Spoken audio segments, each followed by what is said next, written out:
Wait, I don't hear it. You don't hear it? I don't hear the music. I heard it. You heard it? Yeah, man. We're live now. I know we're live. We're I live don't now. hear the music. Uh-oh. As long as people can hear it, that's Your age is showing. Your age is showing, Bacon. At a certain age, It's on you a don't different hear frequency. something Only people under the age of 35 can hear. The frequency's too high. Let me know if you want me to cut that out. Now we All keep right. it Okay. Welcome, everyone, back to another episode of the Ludens Query, episode 4. Yeah. Today, we're going to be talking about the future of the industry in gaming. Before we get into that, we'll just quickly introduce ourselves. So, again, the usual panel. Me, myself, I am MojoCritical. We have here TheHybridGeek. Yep. Let's go. And BaconBeercan. Yes. Are we not using our names? Real names? I don't know. I guess it doesn't really matter. Well, if people have listened to the last 2 podcasts, they should know by now. But yeah. So Okay, well, BaconBeercan, I am MojoCritical, aka Moses. And then TheHybridGeek, aka Timotheus, aka Timo. And then BaconBeercan, aka Ricky. Ricky. All right, there we go. Yeah. So there we go. First name basis now. Yeah, so today we're going to be talking about something that came up in recent news about Ubisoft and their shift in their business. So I shared this in our Discord. If you're not in our Discord already, you should be, so you can get the latest news and different things that we'll talk about in future podcasts, and just a place to hang out and meet other people with similar interests. But yeah, this is an article that came to light. What is this? May 12th, 2021, talking about Ubisoft's shift to more high-end free-to-play games. And it's already starting. So have you guys read up on that recent news? Yeah, I got the gist of it. I brought up the article here just to have it for reference. Yeah, a lot of different media outlets have talked about their own interpretation of what is happening. Basically, Ubisoft had their earnings call for, I guess, their first quarter or their last year, because it's May, I guess, as the end of the fiscal year. Yeah. And the fiscal year. Yeah. And they basically told investors that they're going to be now focusing more on higher end free to play games, but not necessarily not still release AAA titles. But this can create this creates a precedent, because Ubisoft is one of the higher ups over there, like maybe the big 3, Ubisoft, EA, Activision, amongst other very, very big publishers. What a big 3, yeah. And usually when you're part of the big 3, there's usually a negative connotation with being a part of something like the big 3.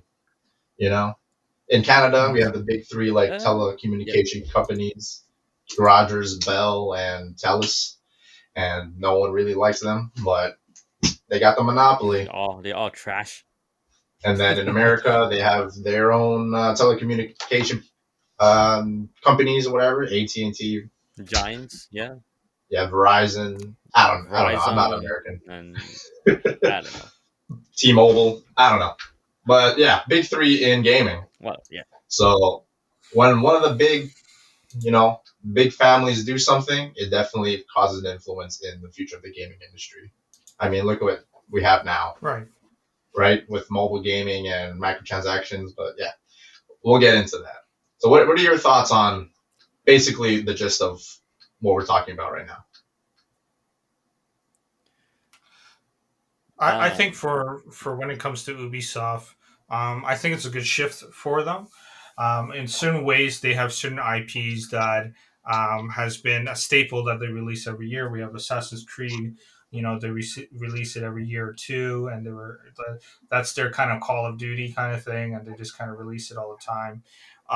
And they got a lot of IPs that they're working on. But one of the things I think it's a good shift for them is because, and I think the industry on a whole is because it's adapting to, and I know a lot of old school gamers are not going to like this, but I think it's adapting to what the culture is like. We have, we use Google, we use Instagram, we use all these type of platforms that are free to use, and other platforms that we enjoy because they're free to use, and then we end up paying for it in different ways. When you use an iPhone, you don't, or a Google device or whatever.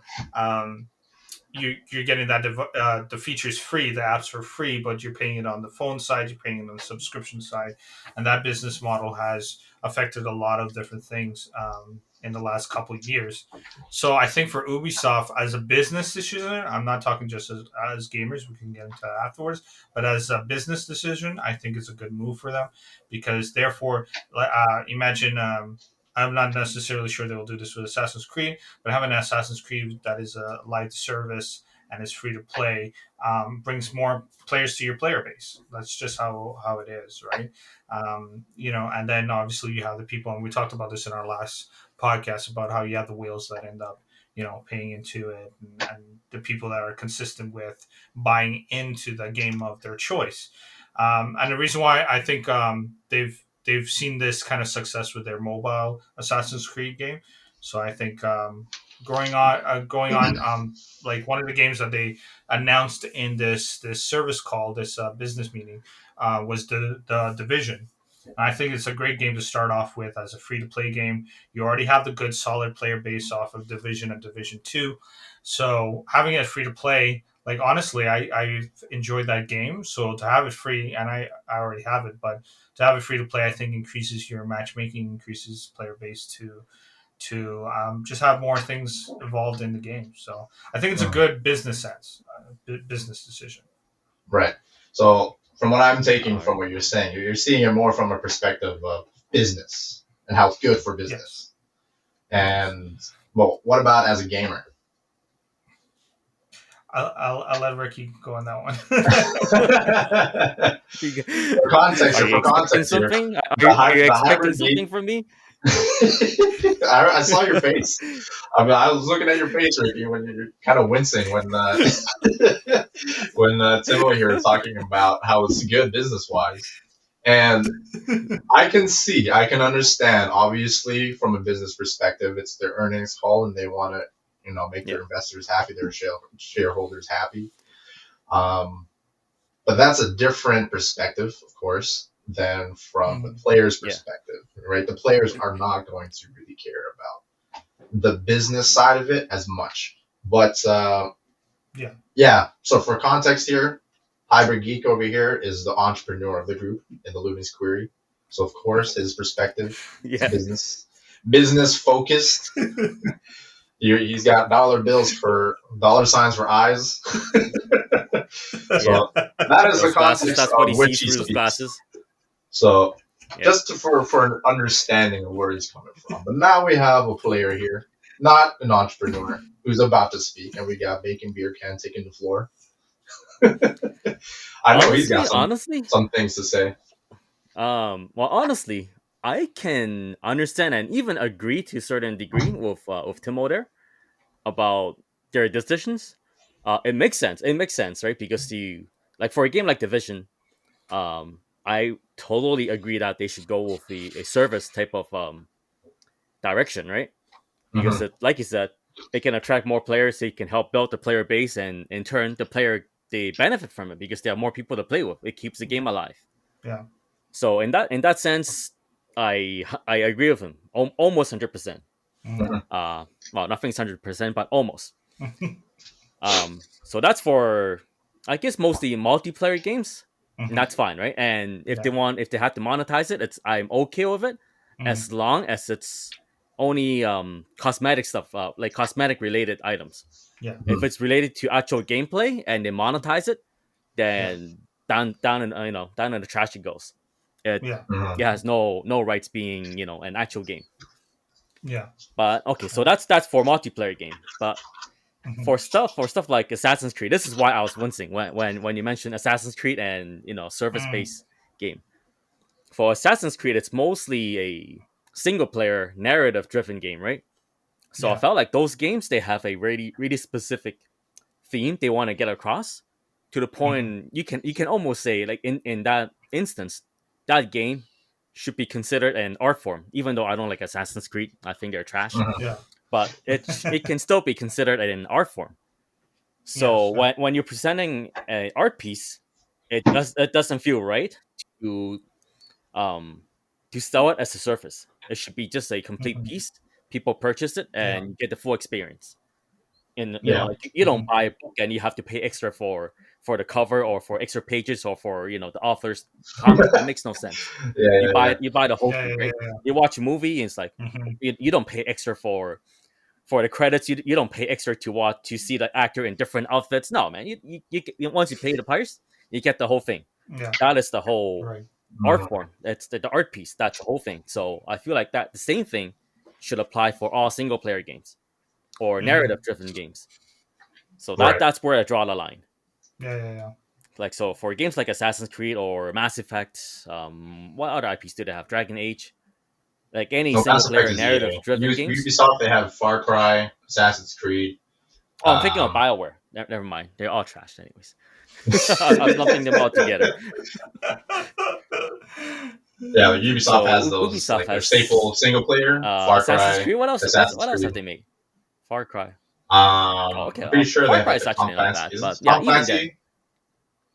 Yeah, it is Tom Clancy. Tom Clancy. Yeah. All Rainbow Six. Yeah. Yeah. yeah. So like I guess Tom Clancy or Watch Rainbow Dogs. Six, like those can be like a service based game, but yeah, like Assassin's Creed, Yeah, Far yeah. Cry, those should be full price game, regardless. Like But even if they're lower budget, like $30, sure. yeah. Like those should Yeah. never have DLCs because it detracts from the experience. Because I'm sure the director they have a certain vision they wanna achieve. But when Yeah. when you So have to that's the thing. consider Yeah, locking things behind DLC, that subtracts from the whole experience. So Right. Right. that's my take on it. But at the same time, too, like to Ubisoft, like in the recent years, they haven't actually released a real story-driven game other than maybe like anything new IP. I don't think they've really released a new story game. Like any of the ones that they have story-wise is continuation of another series. Watch Dogs, Oh yeah, Assassin's Watch mm, Creed, Watch Dogs. Dogs. Yeah, yeah, yeah. you I forgot know, about that. Far Cry. Those are all their story-based games. But then we had Hyperscape. We have some of their, dance games and different things like that. All those other things are live service in certain ways. So to their new IPs, and I don't know if they're trending that way. They were trending that way for a while, and that's why they've made the decision now. But they haven't really come up with like a new story IP that this is necessarily story driven. Well, I don't think it should be limited to new IPs, right? Like any IPs that it's narrative driven, just shouldn't be a surface based game. Yeah, Like yeah, if they So continue like Assassin's Creed game, then yeah, like full price game, not full price, but like one time purchase, and that's it. Same right. with Far Cry. so my take on What's the it, other one you said? Watch Dogs, yeah. yeah. So my take on it is that I largely agree with both of you. I have the same thoughts like that Timo has, and the same thoughts that Ricky has, but I more leaning towards what Ricky's saying. Although I do understand, obviously, Yeah, at the end of the day, Ubisoft is a business. It's a multi-million-dollar business, multi-billion-dollar business, they right? gotta make money. And Yeah, that's, you know, that is one of the top priorities for a company that big. In order to keep investors happy and keep shareholders happy, they're not necessarily gamers. These shareholders and investors, right? They're just people with a Yeah, lot of money, and they want their investment to succeed. So what are these companies like Ubisoft, EA, Activision? What are they going to do? They're going to focus on how can they make more money. And obviously, from what I was saying in the previous episode, the Pareto principle thing, of course, yeah, businesses use that to see what works and what doesn't work. What's working is that most of the IP, the IPs that they have that introduce microtransactions and games as a service, those are the ones that are bringing in more money. So obviously they're going to want to push towards making more focus of their future games going down that route. So it makes sense. Do I like it? Not necessarily, because when I play my video games, all of my videos that I'm going to be making on the Ludens Query, they're based on single player experiences and things I can take away from what these developers, these game directors, they want to share to gamers, to players. They have a certain vision and a message that they want us to portray in these art forms through video games. And when it comes to those single player games and with these big three type companies, right? The publisher has great influence on what the game's going to end up being, right? In order to make investors happy. Assassin's Creed is going the direction it's going is because they're trying to make it bigger, trying to make it I haven't personally played any of the Assassin's Creed games past Assassin's Creed 3, but from what I've seen, the open world is getting massive. It's being filled with so much activities, and it's overwhelming, and it's full of bloat, right? But it's that natural, let's increase. Let's add more. Bigger is better. Newer is better, right? And it makes sense for a company like Ubisoft to go that direction because it's too risky to introduce new IPs that are single player, right? So it makes more sense for them if they want to put out a game, a new IP, right? It will go free to play, and then even if they have a smaller fan base, those people will still pay for the experience because they like the game, and they'll continue. They'll give more money than initially buying a full price game, like over time, right? So, do I like? But here's the thing, though. Like, here's the thing. Like, if it doesn't look good. Oh. Yeah, I was just gonna say, like my concern is if they do go that route, like all the games, even like narrative driven game, they all become a service. It becomes like a service, right? So what happens then? Because in order to play the game, people will either pay you nothing to just play for free, or they have to spend a lot of money to get the most out of it. But money don't grow on tree, right? They people don't have that much money, so you might end up having a lot of people playing Assassin's Creed without paying a single cent. It'll become too much of a competition, right? Instead of just buying, spending $30 or $40 getting the game. Now you might have a player base of like 10 million, but maybe only like 200,000 of them actually spending like $10-$20 buying DLCs. Simply because every single game is like that. People can't afford to pay up for all the games like that. Yeah. And then it might go down into a downward spiral that people's like, all right, screw it. I'm just going to get the game and then pay nothing, finish it, and never think of it again. Unless they charge money, or unless they locked actual gameplay content behind DLC, which then it's going to drive people away. People won't, they're not going to play it. Like there is that risk if they, like I feel like changing all these games into a service, it's too short sighted. If they look further ahead, and if everyone does it, what will happen to the market? That's if anything, like I think that's my bigger concern. That I agree with that statement. It's too short sighted for sure. There's no longevity in that, but it's just like what gives us the most money in the shortest amount of time? It's obviously the free-to-play games. But in the long run, you're not necessarily creating a fan base. You're just creating newer customers, right? And you're not getting a loyal fan base because like no one loves. They don't have a. They're not fans of Ubisoft. They're not fans. There's no fans of EA. There's no fans of Ubisoft. There's no fans of Activision, right? But you have fans of From Software games. You have fans of, Santa Monica Studios, Insomniac Games, right? You have fans. Yeah, fans of like Naughty Dog games. Yeah. And Naughty Dog. Like these are more focused on the single player premium AAA title experience, because whatever they do make is a fantastic experience, even though you don't necessarily make a lot of money from it. But you create long lasting customers. As soon as the next game they drop, whatever they announce, people are going to be excited for it. But it's not going to be necessarily the same for the free to play games. It's just going to be, okay, here's a free to play game I'm going to play for now until the next one comes along, right? Because there's no Yeah, it's investment kind of like you in can in the game. yeah you can look You at can the just try it. mobile industry right now. Like yeah, Mhm. like the mobile industry, it's flooded. It's flooded with like games. There's so many of them, and you might hear like a Right. few success story here and there, and then all the devs are thinking, oh man, look at that game. They're making money. Let's all dive into it. And how many of them actually come out on top? Yeah, yeah, yeah. Not many. There's only a handful.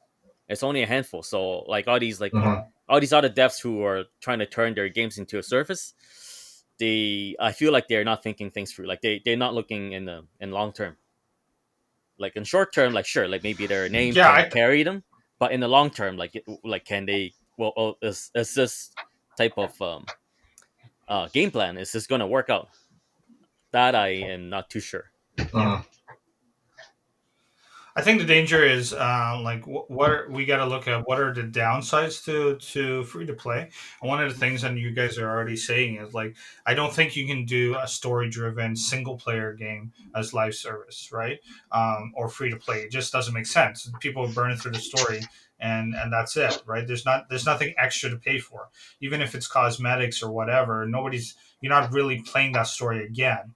So I doubt if they are really thinking, and I doubt they would necessarily do that, is to make their single player games free to play. That just doesn't go anywhere, right? If you can make high end AAA, we see this with Apex, where it's a high end AAA game, and you're making it free to play, then you have an edge up of over any of the other free to play games that are done by indie studios, right? Mhm. Like that's just the reality of it. Now it's not always a winning combo. Ubisoft had their game Hyperscape, and it was positioned to it's a good quality game. It looks good. You have different mechanics and everything like that, but it still didn't have the momentum to move it forward. And it's pretty much a dead game, except for the loyal fan base that they have. So, and that was a game that didn't push forward. The people thought, and I thought too. I played it, and I was going like, "Oh, this could be the next Apex. That's gonna, maybe divide to take some people away from Yeah. Apex or whatever." But after not even 2 weeks, it fizzled, right? So not because there's a AAA company behind it means that the game is going to necessarily be successful, right? So they got to look at themselves and go like, and not every Ubisoft game is a hit either, right? Like not every sequel is a hit, not every game title that they release is a hit.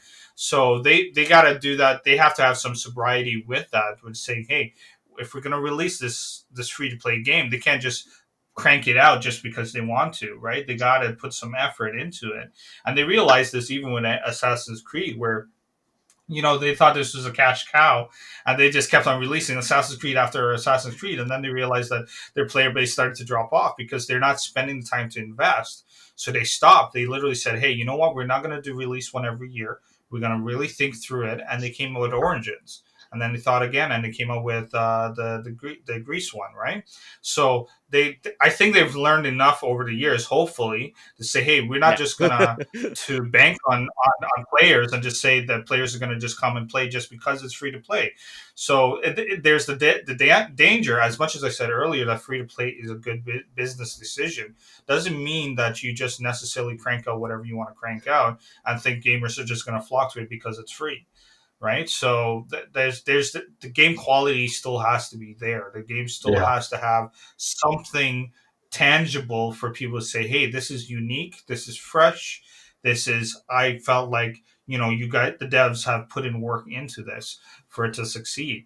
So that's why I'm saying, like, for the Division, they can do free to play because that's such a fleshed out world. There's such a Yeah. storyline. There's such a weapons and grinding and loot and all this type of stuff that you get hooked onto that. Sure, you're going to spend money as part of it, but if the game is not developed properly, you end up losing the money in the end, and that's still the gamble that they're going to have. Like, okay, are we going to put devs to make a proper free to play game and it crash and burn still?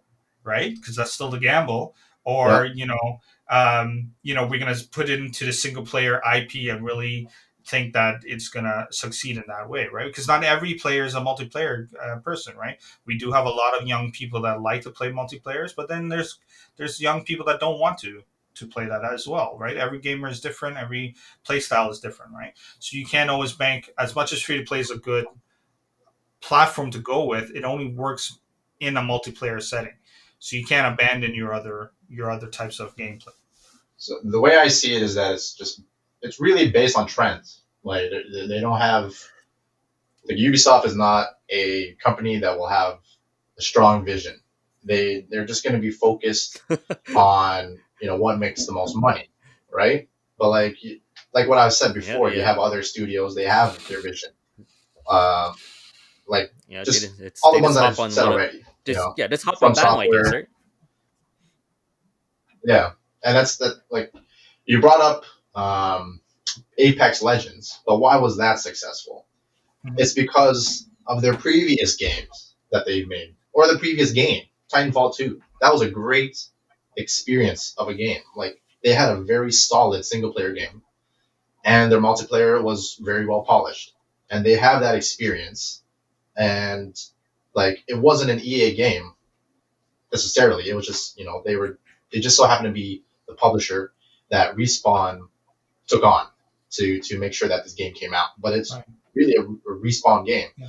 and Respawn they have that vision for their games, right? And whenever a Respawn game Yeah. drops, like it's going to be quality. So I'd say like a game like Yeah. Apex Legends, that's an exception, not the rule, because Yeah. the developers that made that game, it's Respawn. So we know already that Respawn they are good at their first person feel, first person game, um, and that like it shows, right? 2 years running, almost 3 years, Mm-hmm. and it's going strong. It's growing, and because they have that vision, like they're treating that Mm-hmm. they're treating Apex Legends as if it's a AAA premium title, not just like a live Mm-hmm. service game. Like you can probably grab an example like Destiny 2. That is a mess. Just to we're, we're gonna to, shit on it to again. put it simply, the it's a mess. But they have a fan base. But like overall, everyone, I'm pretty sure everyone can agree, fans or non-fans, Destiny 2 is a mess. It's free to play now, but like you have to buy the extra DLCs, and that's exactly what Ricky's bringing up, right? It's not really Mm-hmm. free to play. You have to buy the Right. Right. DLCs to get the full experience, and are you Right. going to get the full experience? And then there's other things that I'm not going to get too into because it's more nuanced, but people in the Destiny community will understand just like how they're handling everything Mm-hmm. with new loot and grind and new experience. But Yeah. but yeah, like I'd say Apex Legends and Respawn they're the exception to the rule. But But the reason why they were the exception to the rule is because they went unconventional, and they also stuck to their guns with saying, "Hey, we're going to make the game the way we want to make it, not because EA wants to do whatever." Right? So they stuck with that. They had no publicity until they launched yeah, basically. So they had came up with a strategy that was totally different than every other. I've never seen any other company do that kind of launch before. but Not that's that I'm because aware of. of So the yeah, Titanfall 2 fan base. Like that's what I'm saying here. yeah, It's not because of yeah, EA and how they're coming out with it is a trend. It's a battle royale free to play game, and yeah. that's a trend. But it's yeah, not that. It's that is the definitely trend. So because of the fans of Titanfall 2 and why that made it such a successful game. Because right from whenever it released, like their fan base um, basically they already had a they strong know fan what they're base. getting. They like yeah. Exactly. So That's first is like exactly why I if tried that game. Like, yeah, you go ahead. if let's say going back to Ubisoft, like if Ubisoft made a battle royale game and release it out of nowhere, you think people will go and play it? Hell no. Everyone knows Ubisoft. Exactly. Exactly. That's what happened. That's not what That's they're good exactly at. what happened in Hyperscape. Yeah. Yeah, yeah, that's not what they're known for. So when they try to do it, Yeah, then no one really cares about it, right? and I guess even the quality shows, like, maybe the game is really not up to par versus Apex, where they have the It's fan a base, they decent have game, but the like, experience from Titanfall 2, so people know what to expect. They can yeah, expect quality out of them, hmm and that's why that's that's how it was exactly able like to that's why survive Hyperscape didn't that really do initial test, right? that well. They have Yeah, that initial fan Mhm. base exactly. who has confidence in that game. So it's And it's that not shows us the like this type of future service, in which like, we're heading. yeah, Mhm. like the devs really have to know what their strengths are, and then decide whether they should go turn their IPs into a surface. And which actually Hmm. brings me Mhm. to a question I want to ask you guys. So if you have a choice, Okay. which IP do you think will be good as a surface? Existing IPs that are not yet a surface that will benefit from it. Any IP? Oh, that's good. Any IP. Like for me, like I'm thinking, like, personally, I think Monster Hunter, it's an IP that can really benefit from this. Like Like, make it oh, free to free to Yeah, play, yeah, make it play. yeah, Right, turn right, it right, into a right. surface, turn it into a surface, yeah. Mm, and just, yeah, and just release some new contents, but release a bunch of cosmetics as DLC, and Mhm. I feel like that will be a game that can really benefit from this because there is no, like, huge I think yeah, ongoing. Yeah. Oh yeah. yeah, I think you're right. We see Epic Games came out with their version of it. I can't remember what it was called now, but they came out Like with their Dauntless. or own version of Dauntless. Monster Hunter. Is Dauntless, that yeah, Dauntless. Dauntless? Yeah, yeah. yeah. So yeah, Trash. and it is it's basically Monster Hunter, but they not as good quality. And but Monster Hunter has the track record, so they'd be able Yeah. to pull that off and be like, I think it would be a successful free to play. To be honest, the graphic quality is there, the gameplay is there, like the mechanics, all that stuff. So if they were to do that, and they already have the money already made, right? Yeah. So now you're taking it to free to play, you're just increasing that player base now, Mm. right? Yeah. I'm So thinking there of there are, like, in as the much as I don't consequences like, of what it would like, be like to be a free to play game for Monster Hunter. Like, what would yeah, that's what would you buy? Would you buy the cosmetics because the whole game is about cosmetics and that's the loot grind, right? But like, if you just buy the your the things that will make it look cool, then what's the point in playing, right? Are you going to be buying into the events, you know?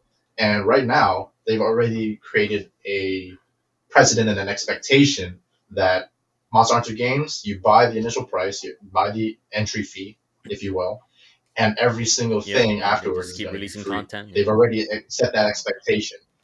So, like, how are people going to react to that? How are the fans going to react to if they go free to play?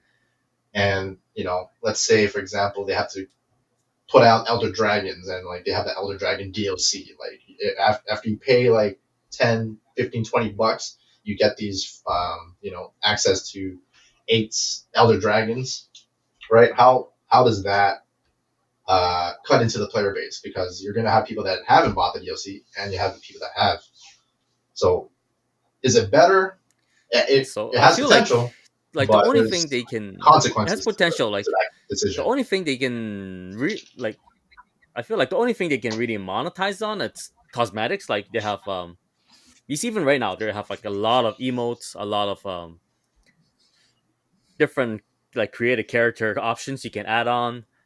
You can Yeah, they yeah, can probably, it pains me to say this, but they can probably lock some of the layer armors behind DLC if they want to make money.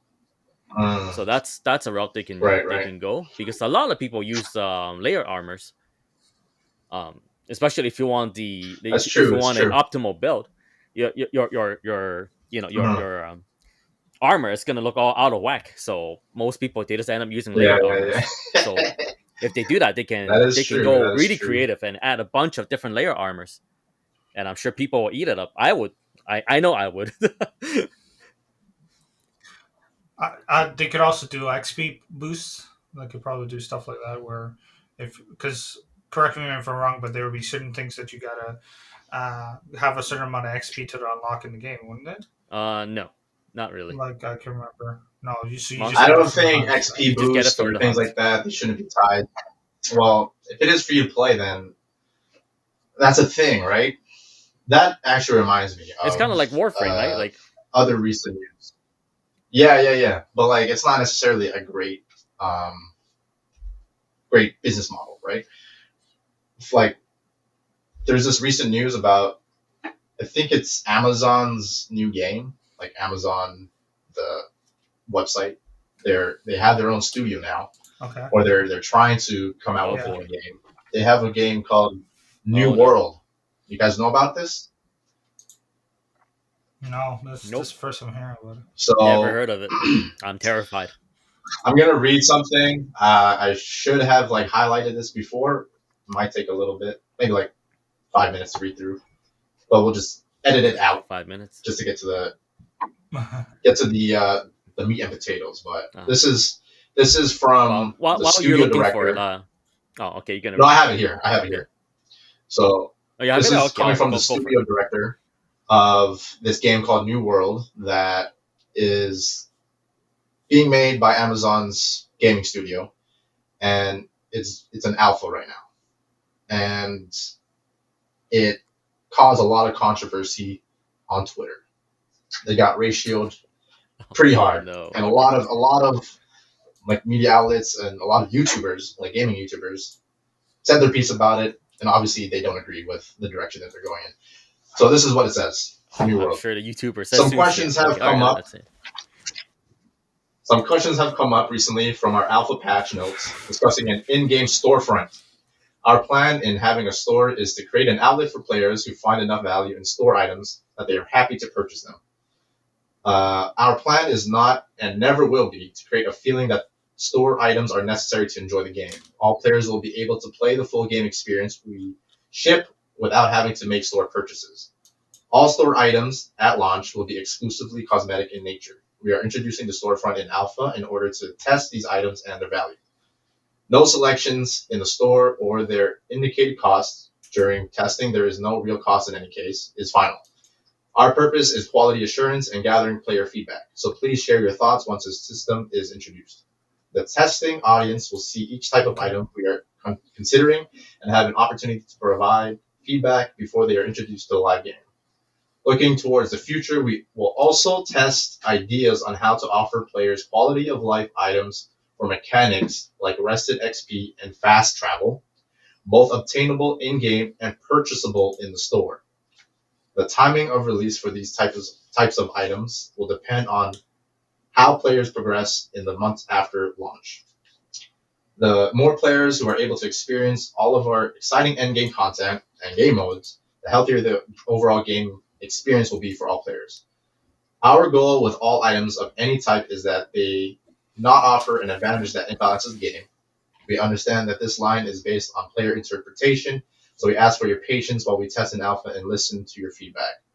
For, transpar- for transparency on future plans, we are also contemplating but have not finalized a battle pass system program that would combine store items on a periodic basis. This will also be tested ahead of time to ensure it provides strong value without disrupting gameplay for those not participating. Much further along, there is also the possibility of optional expansions, which would have a separate cost. That's the end of it. Man, Has anything it stood felt out to like you? I. All I'm gonna say is, as I listen to it, it just gets worse and worse. Because at first you're saying, okay, surface based in store, in game storefront. I was like, okay, oh boy, okay, let's see. And then you said mainly for cosmetics, okay. And then maybe just further down the line, It's we'll fair. lock some stuff behind, like XP boost or fast travel. Behind DLC is like, oh boy, oh boy. And then what's the last thing that you said that I already forgot. There's There's a lot. I read a lot. there's a lot. Like, it There's a just battle pass, oh, battle pass is like end game they're content. basically Yeah. including everything into it that could potentially be predatory. It's just you have your cosmetics, and then Yeah, you yeah, have yeah. your in-game game mechanics, and then you're gonna include a battle pass. Like, geez, what else are you gonna put in there? And It just expansions. And sounds expansions. and expansions. Like, oh god, it just. everything bad about gaming. It's just like feels like they're just putting incorporating all in there. It's like felt like Amazon is just But taking in all the evils, of the gaming industry and just shitting out this abomination. That's what it sounds like to how is me. that different than some other free to plays though? Like how is that different from Well, the how thing is that is, different from like to me it didn't sound like they were introducing anything different than other free to it, play. it sounds it sounds like But the that's what worst type of everyone really has a it sounds problem like the with worst type all of free to mobile play games out games. there. Exactly. Because like some games they like it's free to play, but the only thing you have to pay it's like maybe battle pass. Like some fighting games, all you have to get is maybe some cosmetics, some and battle pass, and then something like Apex, you just have like seasons and cosmetics. But this one has it's this Amazon game has everything. They've got everything. Like they have battle pass, they have cosmetics, they have game mechanic locked behind DLC. Right. I'm not sure if I missed anything, but it's usually the most free to play I'm games pretty have sure you can like say anything into that. one or maybe two of those, but to have all free or four, whatever, that's not right, man. The big That is three. not right. Like if you Yeah. have like So only one or two out of those like four that was listed, then okay, sure, that's reasonable. They have to make money somehow, but to have all of those, because you bet they're gonna keep locking more and more game mechanics behind DLC if people are willing to pay it. If people are start paying up for fast travel, then they're gonna of course make the fast travel mhm. items Yeah, less common. there you go. Same with XP, they're gonna make it harder to earn XP, so they're gonna just so they can make more money and maybe even in game currency. In order to buy anything in the game, you have to get maybe the money is hard to come by, so you have to buy their currency, which is really common in mobile games. So and then on top of that, it's like, oh, we got new content, but you have to pay for it. It's an expansion. You have to buy. You have to get it, Yeah. and maybe a battle pass There's a with new lot of characters, new items. You got opportunity. to pay for it. Yeah, there's a lot of opportunity for gatekeeping when they add all these types of different things that you can purchase, like Resident XP and fast travel. Like obviously, convenience in a game that is like this new world MMO, fast travel is going to be a hot ticket item because It's especially in an essential. MMO It's world, essential. it's essential. Yeah, especially if people wanna save time in their game and they don't have enough time to play. That's like preying on those people that don't have enough time to play, right? And Resident XP, like obviously this is pay to win, essentially. Not necessarily like it's bordering, and it's just a little bit crossing the line of pay to win. Because if you have fast travel, obviously you're gonna clear end game quicker than people that don't have fast travel. You're gonna get to the places you want to go to a lot faster because you have fast travel and you bought fast travel. And it's obviously they know that people are going to buy it. And on top of that, you have optional expansions. Like it's typical for an MMO to have that, but like they haven't even really come out with the game yet, and like they're already planning for these types of things. For And you expansions. know, you don't even have a fan base yet. You don't have a fan base yet that for sure want to experience more of this game. So, and they're already like planning for expansions in the future that you have to purchase, and then battle pass items. Like obviously, you wanna get battle pass items because they're gonna be the most sought after things. So it's just like how much more, and is this gonna be a monthly subscription type of model like how Final Fantasy 14 is, Oh, imagine! and Imagine they WoW? charge you monthly for that. Like Oh man, man, there's just it's like so it's just many things, nickel and dabbing everything. and It's like at the very least, I feel like they haven't battle even come out pass with a name. and expansions should be one thing. They should never be separated. Like if you releasing expansion, Mhm. it should have like all the stuff that's from the battle pass. Like if they're gonna separate those into two things, then that's messed up, man. But it comes back to my point that this is all theory. Like they can only make as much money as the game is good quality. If the game doesn't come out, if the game comes out and is not really anything, right? No, like you could have all these things behind paywalls. It doesn't matter, right? People are not going to spend the money. Like you're Well, going to have your you're gonna make money, but not as much money as you could make if you weren't locking it away, right? So it all depends on if this game comes out, and they're unfortunately they don't have a good track record yet because it's their first game. So we don't know if this game is going to be quality. They could do all of this and it could be a bust, right? Like look at Stadia right now with Google, right? They did all Oh, this whole stuff, and I like Google, but like I didn't go in and buy their console. I didn't buy their stuff, right? So it did it. They could have all these lofty ideas, and it could work in theory. But if the game comes out and like the end game is crap, or like even the game experience isn't that great, you might get some people that are going to spend money because there's always people out there that spend money, but you're not going to get that. The only reason why people end up spending more money on a game is because the game is enjoyable at some point, right? So or they have fun with it at some point, right? I just talked to a friend of mine the other day about Marvel's Champion on phone on the mobile device. This dude just spent over $1,000 on Marvel's Champion, right? Because he was really into it. He was part of Alliance. He was doing all this type of stuff over the course of like 2 years or whatever he's spending this type of stuff, right? And he saw it as a hobby, and he's part of the thing. And he's not like a typical gamer. So that's like the only game he was playing, right? He wasn't buying anything else. That was the only game he's playing, right? So if this game comes out, and I understand what you're saying, it doesn't surprise me. I mean, Amazon, is an advertising company. They are a sales company. If you look, you use their Amazon tablet. Like everything is monetized on Amazon tablet. That's where you get it free. Like basically $70 for a tablet, right?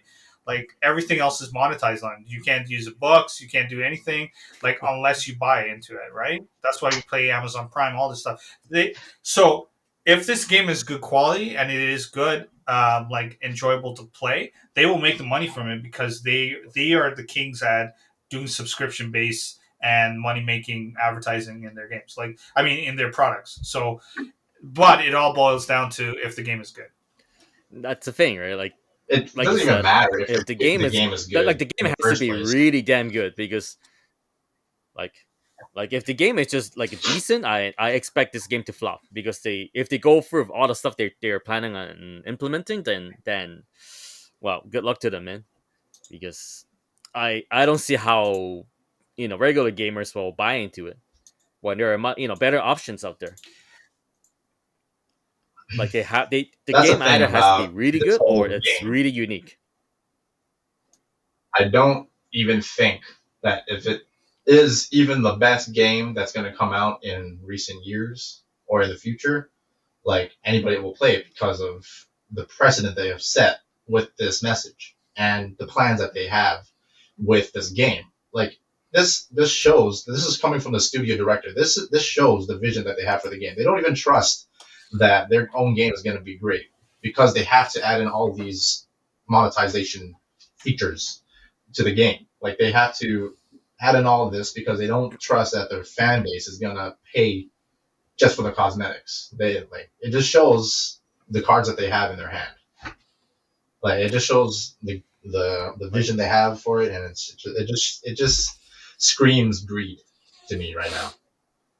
They just want to yeah, like like I was gonna say like based on that message, like the message I got from what I heard is that their mission or their vision or the goal is to make money. They're not out there to make a game. They just want to make yeah, money. They that's want to exactly what it is. capitalize on this because when you look at other games, Naughty Dogs, like or Last of Us 2, right? There, people might be split on their opinion on the game, but the director has a clear vision. He wants to make a certain thing. He wants to achieve that objective, and that's to make tell that story, Yeah. and that will resonate with some people.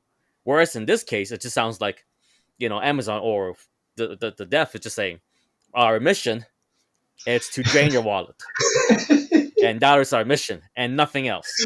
Oh man. I know. I'm not even disagreeing with you on that. I think that is That true because alone, I that mean these alone, guys own Twitter. I mean these guys own Twitch, so we see exactly like like they literally. It's not about them developing like a vision of saying, "Oh, we want to create a good." Because usually that's what you see. Anything we hear is Sony, right? Oh, we want to create a good player experience. Oh, we want to create, how you can connect with your other teammates. All these type of stuff. That is their focus. So when you're doing that, now you're like, as a loyal fan, I'm going to go and buy their system. I'm going to go and buy their controller. I'm going to go and that because it's all about, and Sony's always about it. And everything that they put out, they're talking about how do I get, how do I increase the player's experience? This is not communicating that at all, right?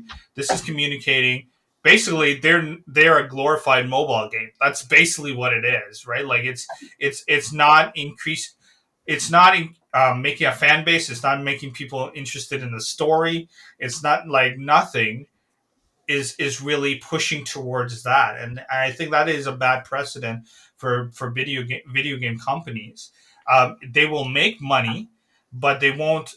You won't have like you said earlier, Moses. Like you're not going to have someone that's going to be a fan of your development company of your develop. Nobody's going to say, "Oh, I like Amazon games." Like that's not going to happen. They're going to say, hey, maybe I enjoy playing New World, maybe I like investing into it or whatever. But and then on top of that, this is not even going to release on console or any. So you're not even trying to increase player base at all. You're just trying like I'm going after PC, and this is the safest way to do it because if the game flops or whatever, you're not pushing it out to different. You're not trying to get it through Sony because Sony has certain criteria to get into. You're not trying to push it through Xbox. None of those things. You're try to have the low risk as possible with this. That if it does flop, you minimize the impact of that. It's gonna Right? be PC and Stadia exclusives. You can only experience this on Google Stadia. And this is what we're That game seeing will in the come future bundled of with the gaming right Stadia. now. This is exactly That it's what people are talking about.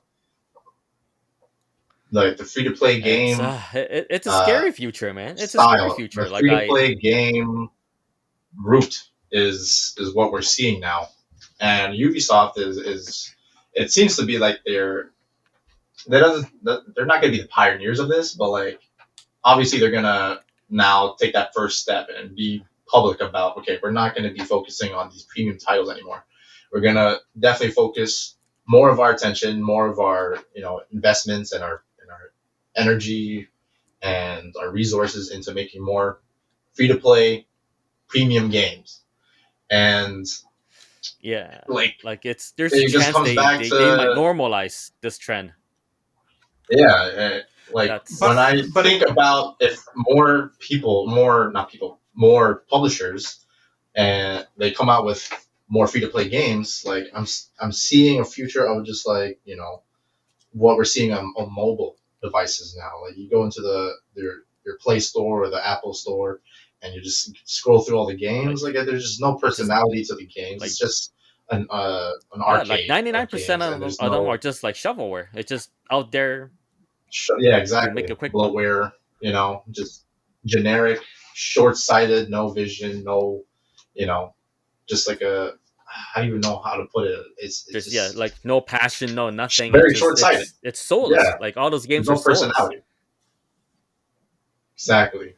But I think for me, like I actually got an opportunity to go to Ubisoft Toronto and just get to see what the devs are thinking about when they're creating a game, and I got to test one of their games. And the thing, I think, like I'm not too worried as much about Ubisoft. Like I know Amazon, that's their drive. Like their drive is about making money.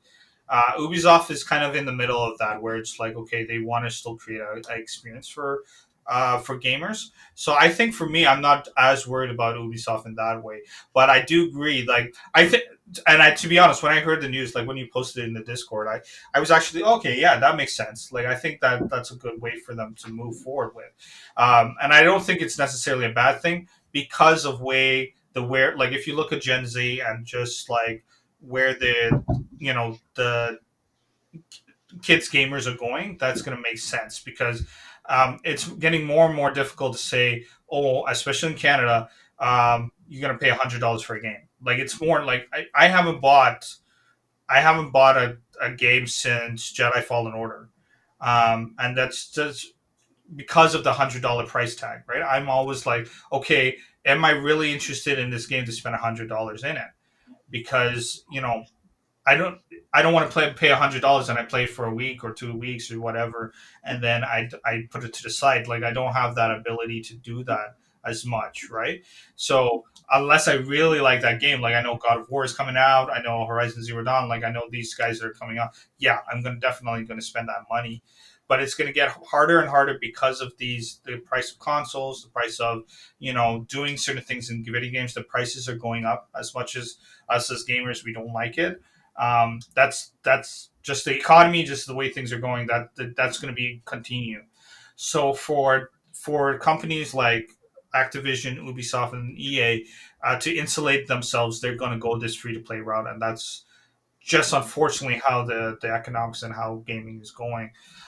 But like I said, at the end of the day, if you're not creating a good experience for your gamers, that is all theoretical money.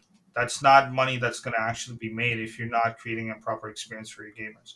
And you know, we see with mobile games, you might be able to get that quick cash, right? But mobile games, they die in 6 months, maybe, a year, if anything, if they're good. Like, unless you're like PUBG or something like that. And again, those are loyal fan base. Those are not just, oh, I just came up with a game and I'm trying to cash in on people, right?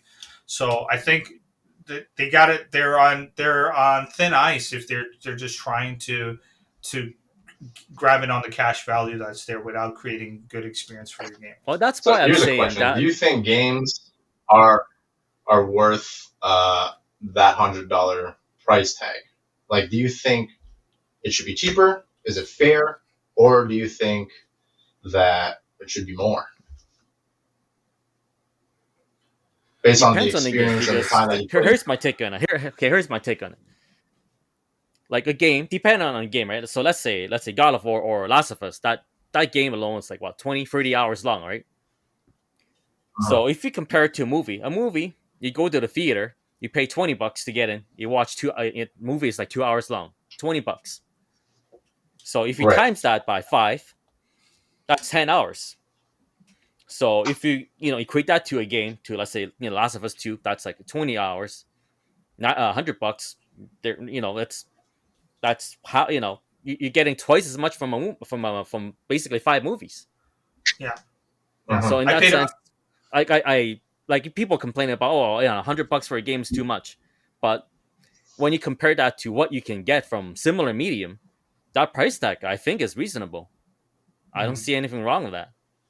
And if that can ensure that the devs can pour everything into it with no compromise, then that's even better. Because I Yeah, always look at games by Kojima. He put in like basically everything in it. He put so much into it. A lot of things that if it by any other devs, would have been DLC, and that would have subtracted from the experience. But he didn't. He right. stuck with it and made the game that much better. So if I have Mhm. to pay $100, extra $10 or $20 from compared to, let's say, like 5 years ago, take my money. Your game, if that can ensure me a top notch quality game, I will buy it. I will pay it. It's worth it. I played 1,400 hours in Apex, and I probably spent like 250, like around that in the last 2 years. That's relatively cheap compared to any other hobby that you would do. Like if I was used to play paintball, I play paintball. Just one box of paint is $60, and you're playing like a course of a year, and that's only 5 games. Like you would literally just go out and play a few weekends or whatever. You blow through $200 in like 2 games, right? So that's why, like, even like Yeah. like you said, if Apex was a full price game, let's say they charge it at like $100. Hmm. Like if you spend $100 on it, that you definitely got your money's worth. You really got your money's worth. Yeah. Yeah. So in that I think. sense, like it's a much better deal in the long run if the dev put out they put out a quality product, and I think that's a Mhm. problem. A lot of devs, they just want to. Well, I shouldn't say the devs, because the people working there. You're saying Ubisoft. You met the guys there. I'm sure they're all brilliant people. They Yeah. have a passion for gaming. They are talented, but it's the people on top making the decisions. They are the ones who doesn't give a Yeah. shit about gamers. They just want to make money, Mm. and the devs, the Mhm. hardworking people, they have no control over it. So they're the Yeah. Yeah. ones Yeah. ruining the whole situation, and they're the ones who Mhm. who doesn't care about putting out a quality product. They just want a Yeah. big return. So Right. that's the Yeah. problem. That is the problem. Yeah, Uh, I largely agree with what Ricky's saying Mhm. because that's how I see it. Like you go to the movies, and like obviously you pay for the experience of the you go to the movie theater, whether it be IMAX, 3D, whatever. Like you pay a premium for that experience overall, and that's just the movie itself. And then you pay for popcorn. Like you could end up paying 40, $50 just to watch Mhm. a 2 hour, maybe even less than that. 2 hour movie, yeah. Sometimes even more than that, but that's largely the price of entry to watch those kinds of movies. And that's the way I see it. Like that's a 2 hour experience, but we say that it's worth it because of that movie experience. Mhm. But then like you, Mhm. you see people complaining about $100 price tag for a game that even if it's a 10-hour long game, like was that a good experience for you, right? And then Mhm. obviously like there's more nuanced things, you know, can people afford it? And people have different stories, but like you can't complain if you go to the movies and you pay that much for a movie ticket, and then you complain about video games because they are very similar in their experience. Like you sit down, there's a narrative experience to it for single player games. That's what you're going to be paying for, and like even if you don't even finish the game, like how many hours have you put into it? How many did you enjoy those hours, right? And Mhm. obviously, like people have with free to play games coming out now, like now they have expectations for that. So it's creating definitely a very interesting and I'd say like a very short sighted and bad shift in the gaming industry when more publishers like Ubisoft and EA they go focus more of their attention and resources and Activision like Call of Duty that's going free to play now too. Um, when people are getting used to that, they won't buy these games anymore. They won't buy the premium $100 price tag, $90, $80 price tag. Like we're in Canada, so we're saying it's like Yeah. $100 because like next gen games they're 89.99 for Yeah. like the standard edition or whatever. Uh, but like I'd say that's worth it for a next generation experience. Like Ratchet and Clank is coming out next month and I'm super hyped for that. That's going to be one of the games that fully uses the potential that the PS5 has, and I'm excited for that. And Returnal, I paid full price for that, and that was a great experience. That Mhm. utilized definitely a lot of what PS5 has to offer, Mhm. and I'd say that was like a worth it experience for me as well. Mhm. and on top of that, you're basically paying for that peace of mind that you know everything you need for the game will be there. Like Mhm. you don't have to worry about anything locked behind DLCs or a paywall. There's Mhm. no pay to win. If you pay full price, then chances are, well, yeah, I wouldn't say there's no chance of that happening. I'm sure there's some games that charge you full price and locked a bunch of shit behind DLC. hmm But That's just And for that's also the thing with free to play. Like when you play free to play, you never get the full experience unless you pay money. yeah, that's the thing, right? Like you have to pay like a variable amount to get the full experience, especially Yeah, because for a lot I of definitely mobile wouldn't games, right? enjoy I would definitely wouldn't Yeah, enjoy as much of my Apex experience if it didn't pay money to get the battle pass and like the cosmetics and stuff. at least the battle pass. Yeah. Yeah. Yeah. and I'm sure like when you guys look back, you must have spent like what, like 300-400 bucks on Apex. So that's like yeah, yeah, in the yeah. long run, when you look back at it, that's way more than what you paid for a regular full price games. So for people who say like, oh, hmm I can't afford a full price games, they're full of shit because when you play free to play, you end up spending more than that. But this is what I'm saying. This is where the industry is going. We have subscription models for Adobe software. We have subscription models for our internet, or I mean, for our, like Netflix and Amazon stuff like that. We have subscription models for delivering our groceries, right?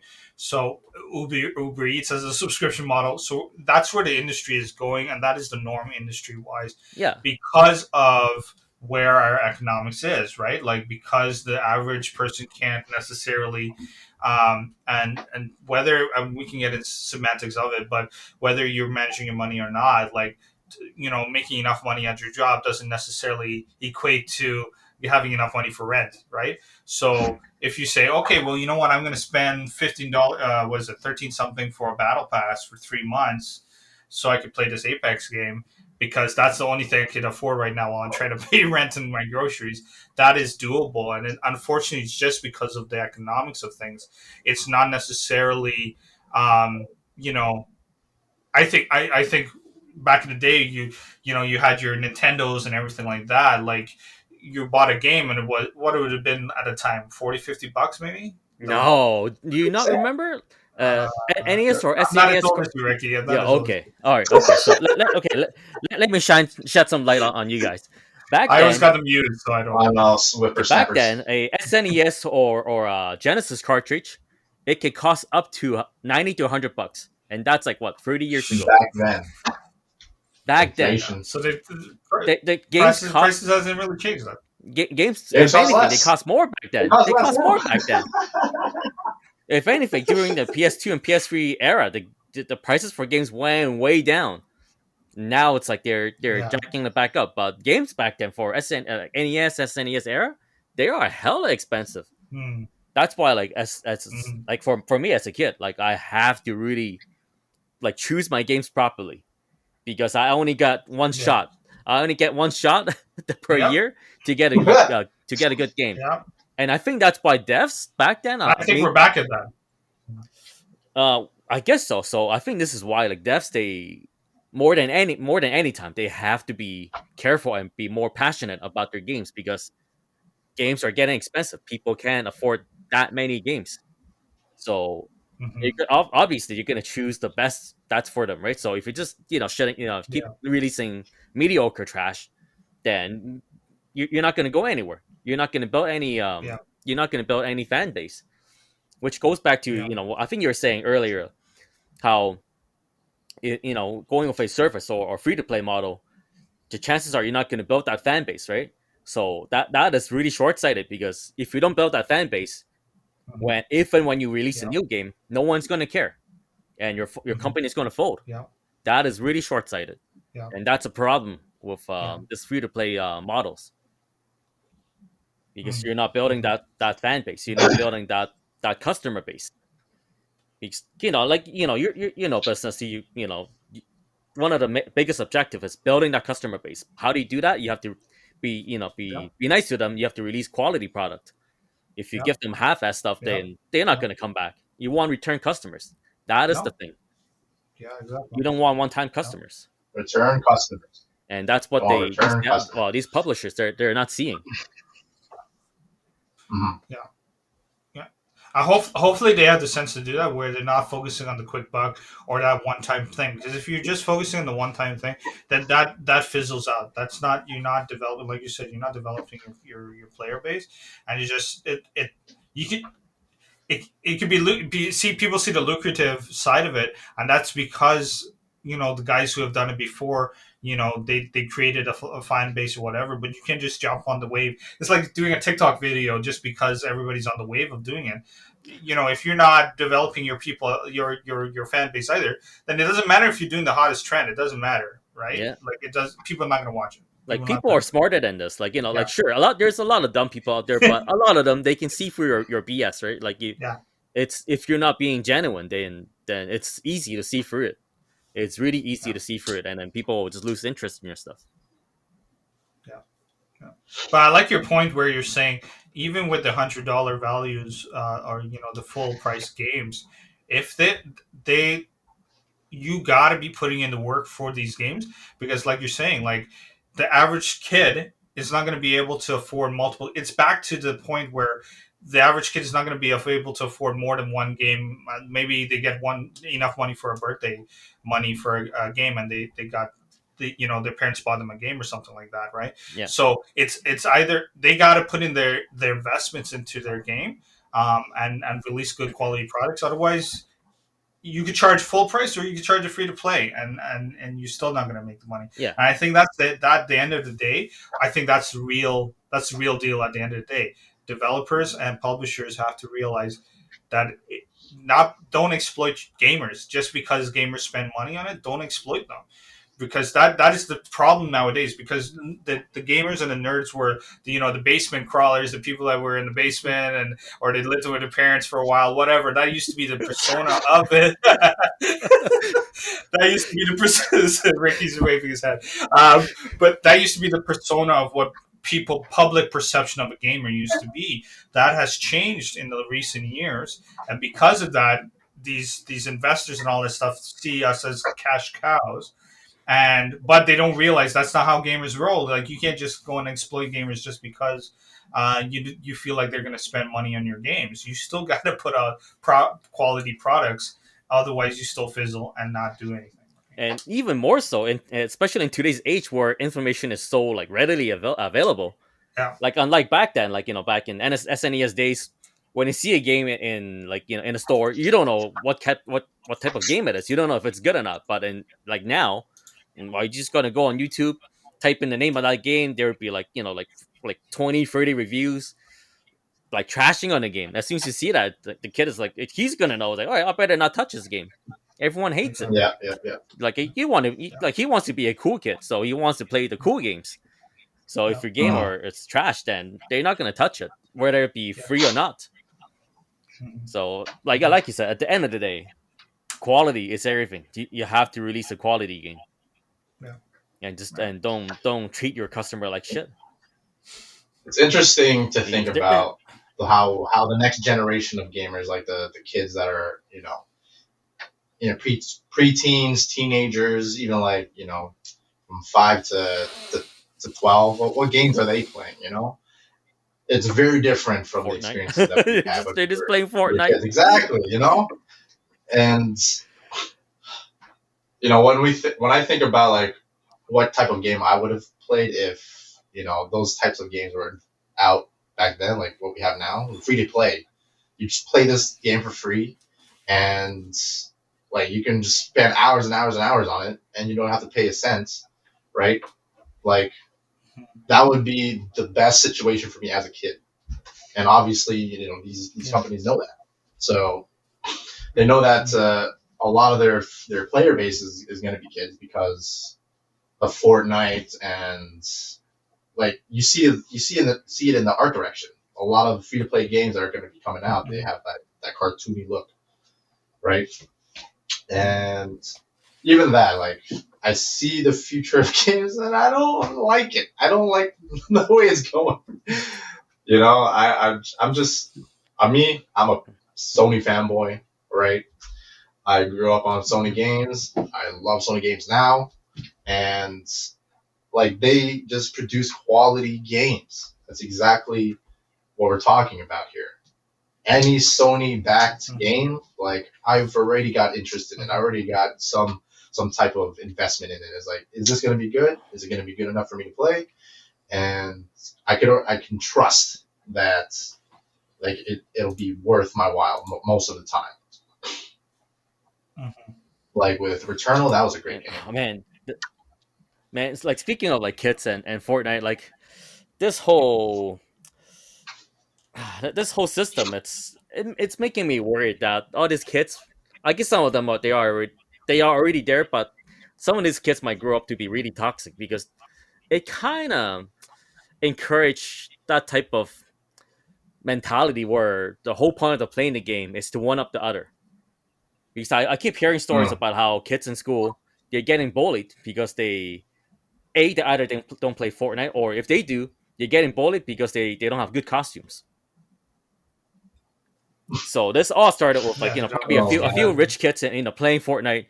Their parents are rich. They buy a bunch of stuff for them, and then they get all the costumes, and then they go to school and they show it off and brag about it. And all the kids want to follow suit. So they ended up being people who only care about the really shallow, like, appearance stuff. Like, they don't learn how to look into the deeper meanings of things. They only look at the surface, and that's all they care about. So that's. I mean, I fall into it too, right? I'm a skin snob on Apex, bro. What is this normal skin? Like, what is it, day one skin? Like, what's going on? Like, even for us, right? Even for us, we want that drip, right? We want to look cool. So like, but at least for us, like we have the the knowledge to know where to draw the line. We have the We have the wisdom to know, maturity, okay, yeah. okay, For the most we have the part, maturity. a lot of older gamers have some maturity. Well, I Like wouldn't say them for the most a chunk. like some of us we know where to draw the line, and we're like, okay, we we want to look cool, but at the same time, that's not everything. We care Yeah. about the gameplay, we care about Mhm. the wins, and we care about the friends and community and whatever. But these kids, they don't know any better. Yeah. They just want to be cool. Now Yeah. that you They bring it just want to up, talk. yeah, They just like want I to talk down to see other kids, right? how So bad that free to play games are going to be in the future for the next generation because you're talking about bullying and a toxic nature of gaming, especially online. Like you're talking with other Yeah. people, and you're shielded by that anonymity, so you can say whatever you want, and no one's gonna. There's no consequence, right? But there's also the free to play aspect of it, which is predatory towards you wanting to buy it. It's obviously modeled after what makes something that like attractive for someone to go and spend the money to go get. Obviously, you have the battle pass system. It yeah. creates um, like a gambling addiction, basically, with the loot boxes and everything, especially with like FIFA and like the sports game, all the And then sports there's games. gacha. Oh man, The gacha, don't get me yeah, started on like gacha. you pay a Oh certain no, price for the chance to get things, for a which is loot chance. boxes in Apex, the Apex packs, and like you use V bucks to get. I don't even know how Fortnite works, but basically they have some sort of system in there for a chance to get some of the top tier legendary skins, right? So At least like, those are all still cosmetic. At least it's still cosmetics. yeah, but When you go to like, it's cosmetic, but like the point I'm but making is it that still creates the that effect toxic mentality, right? the effect it'll have on a child, right? Like they don't Yeah, have any yeah, sense of financial responsibility and discipline. So they're just going to create that habit, like, okay, Mhm. I'm just going to keep buying, buying, buying until I get this thing, yeah. and Just then keep they end up buying more and spending more. like Yeah, hundreds of dollars just for this one skin that they wanted to get because they've been bullied. They don't have a good yeah. skin. Because they need a better skin. And then you keep hearing stories about how like the kid took this like parents' credit card and ended up spending like a few $1,000 on mobile games or whatever, just just to get what they want. And that's Mm. like really predatory. It's not good, man. It's not good. Like I legit fear But I think, yeah, I think for us, like we're already gamers. I think what it is to educate. If and I try to do this with other parents that are not gamers, and I try to educate them on like, hey, this is how the game plays. They can't pause the game. This is they have all these other things in the game. Because if you educate these parents too, like I see one of my friends, he's two of his children. They're both of his children are into video games. He used to play Halo back in the day, but he's a parent now, so he's not really like he has a lot on his plate, so he doesn't really play video games. But actually, no, he does because his wife caught him at 9 a.m. in the morning. He's playing Call of Duty or something. I was caught off guard. I was going like, "Oh, I didn't know you do that." But The truth is, he because he wants grew to up all with the time, but playing he can't. Halo and all these other stuff. Yeah, he just can't, right? But he understands with his son, so like he invested in getting him a gaming PC for his birthday, and he knows like okay, if Fortnite comes out and there's like a battle pass or whatever, he budgets like a certain amount for his kids every month for them to buy certain things. And I think there's some boundaries with it. He sets the boundaries. Say, hey, he will tell his son, hey, if you want this video game, go and research it. Like tell me, come back and tell me why you really want to play this game. And right now, because this kid is still young, he was going like, hey, I don't want language in it, I don't want violence in it, like high end violence or whatever. So come and tell me like your research that you did with it, and then I'll buy you the game, right? So I think there's as a parent, like I'm a father, and like as a parent, you have to do those like boundaries and set those boundaries. I think the parents that don't know video games, that's where it can be dangerous for their kid because They don't know that their kid is being toxic to other kids online. They don't know, and it's the same thing at schools where the kid is experiencing stuff at home, and then he just bullies the kid at school. The same thing that's Yeah. happening online, right? So if the parents are not aware of their kid and what they're doing and all these types of things and setting their boundaries, then you're going to have these toxic kids that are going to do those kind of things. But I like how my friend is taking the approach with his kids, and his kids are having fun. They're still buying their skins, they're still buying their battle pass or whatever. But he set clear boundaries for certain things. And I think as us as gamers, as we become parents, or we have nephews and nieces and different things like that, Yeah. how are we encouraging them and teaching them how to be better people on a whole, but also being better gamers? I think so. Yeah. I guess That's very we can important. say our closing thoughts on all of this now that we're heading into how can we, with knowing all this information, how can we influence what we want the gaming industry to look like for the future generation, right? For me, of course I agree with everything that you just said, Timo. It's definitely the responsibility of parents to really watch and make sure what their kids are doing, right? You can't just like give them the credit card and let them buy whatever they want. Like you gotta understand what's going on with the gaming industry, and that's why I do not like the direction it's going with the free to play. Right? It's just exploiting that It's situation, the preying ignorance on of it's parents. preying Yeah, on these kids. it's Yeah. really depending on that situation.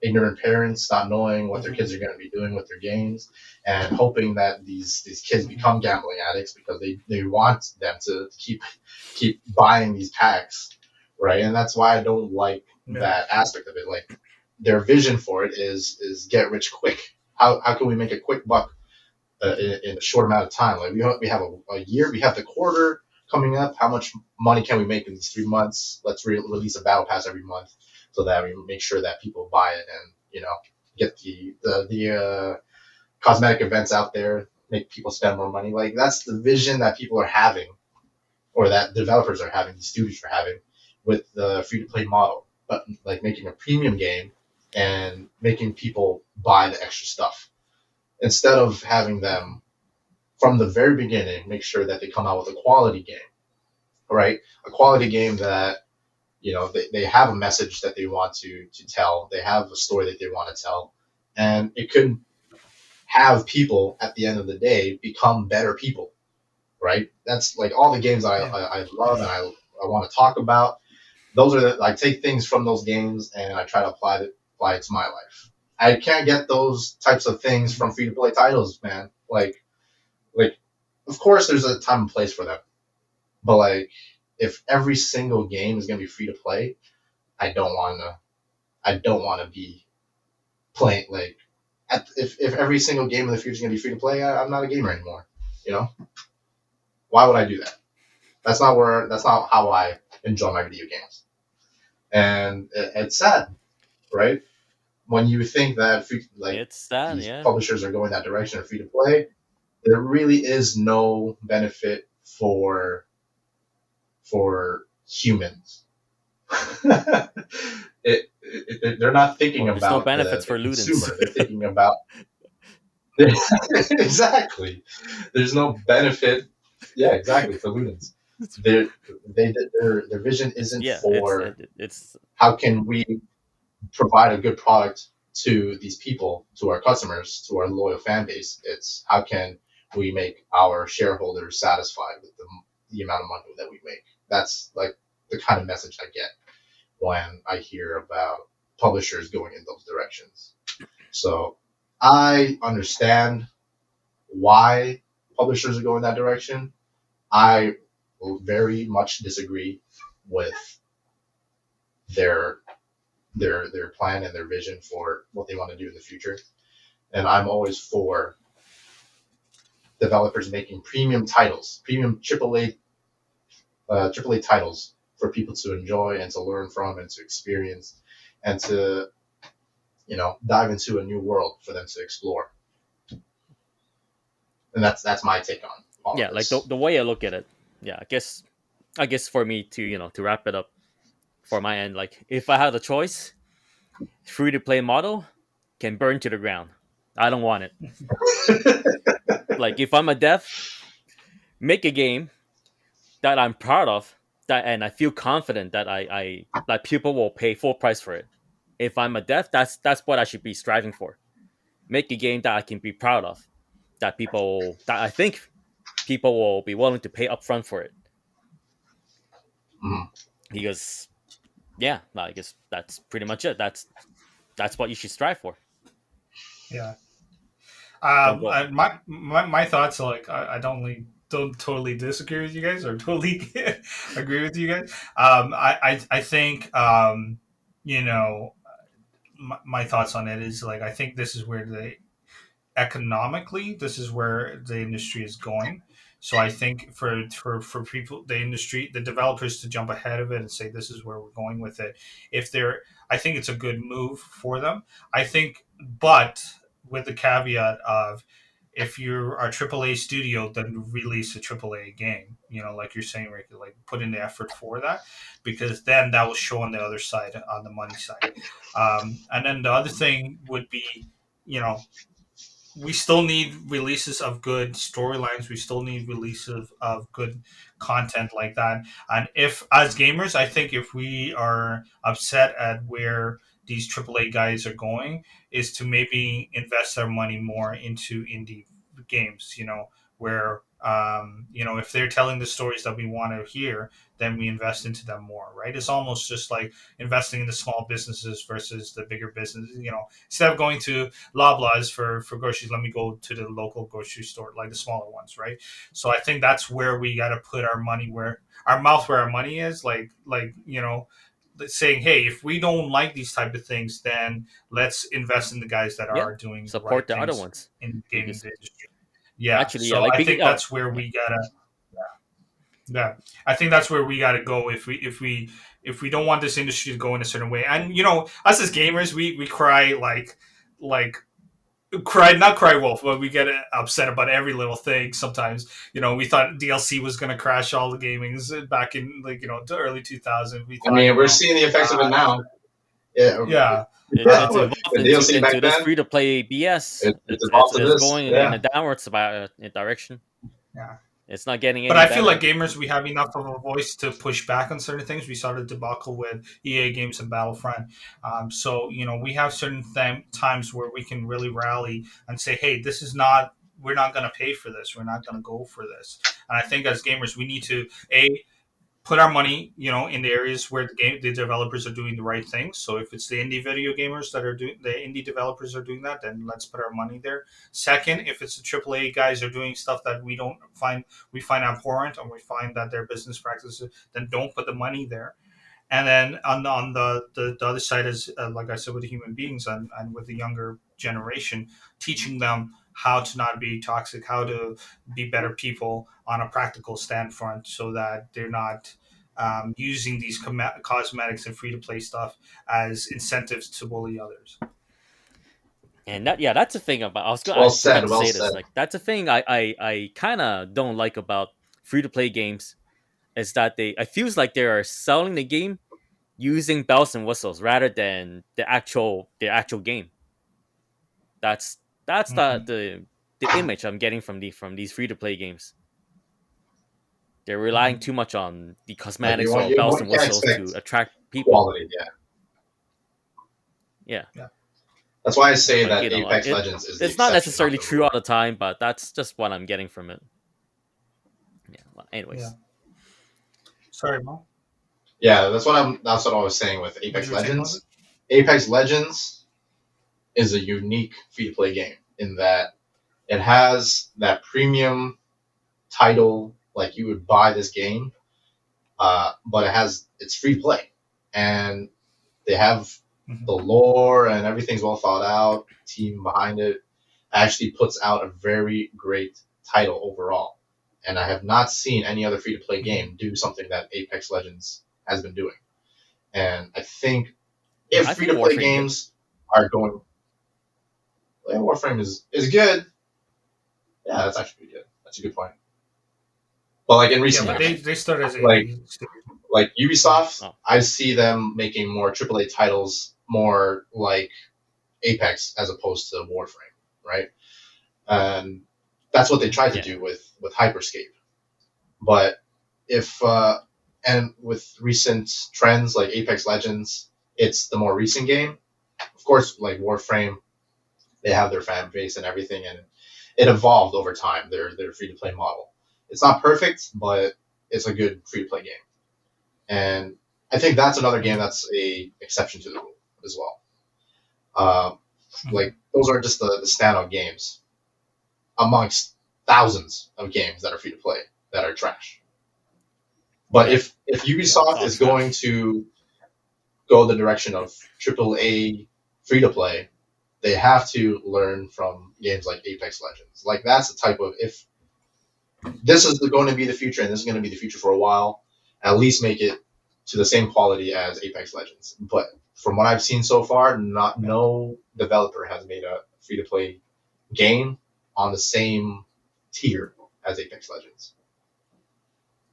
That's the standard, I'd say. Maybe Valorant, maybe. Valorant, yeah. But as an overall title, like Apex definitely edges it out. Because Apex has got the lore, it's got the story, it's got, multiple facets of investment. Like if you really like the story behind Apex Legends, you're gonna be invested in it. The gameplay is solid overall. The sound design, the music, everything about that title is premium. And you get that premium quality, and it makes people think like, I can't believe this is free.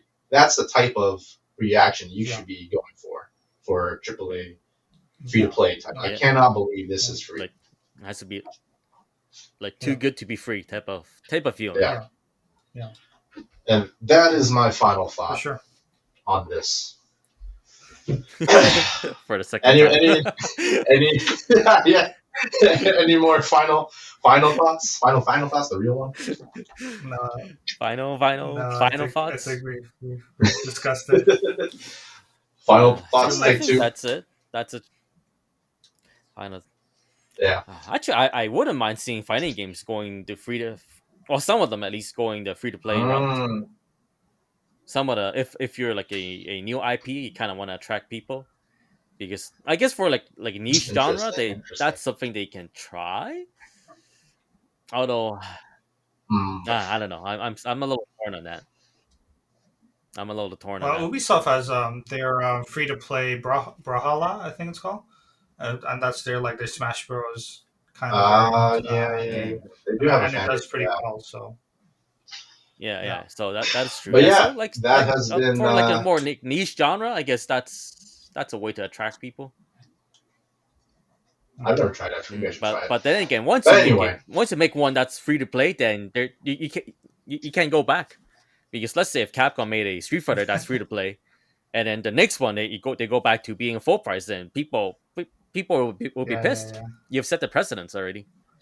So it's that's true. It's kind of like a double-edged sword. Yeah, we'll have to think about this. Okay. Anyways. Yep. So that is my that concludes our fourth episode. Our final episode, or not final episode, our fourth episode of the Ludens Query, talking about AAA titles and the future of games going down the free-to-play model. So plugging section.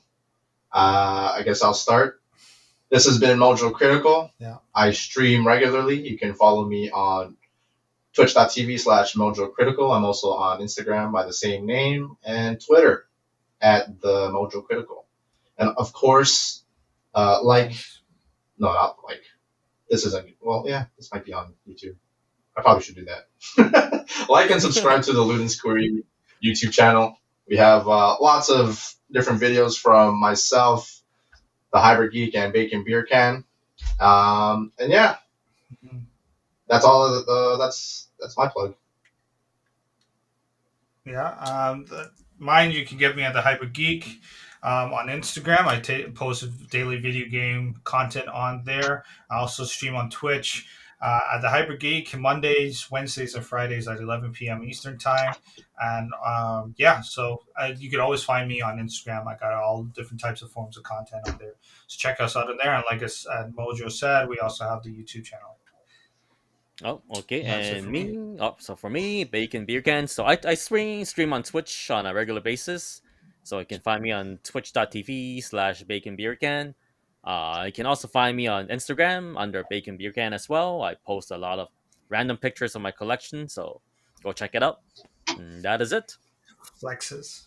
Yep, Lexus. Thank you guys for listening. Thank you guys for watching, and we'll catch you guys in the next episode. Next time, see you guys Keep next on Play playing, us time. guys. out. Play us out, Timo. Give us the outro.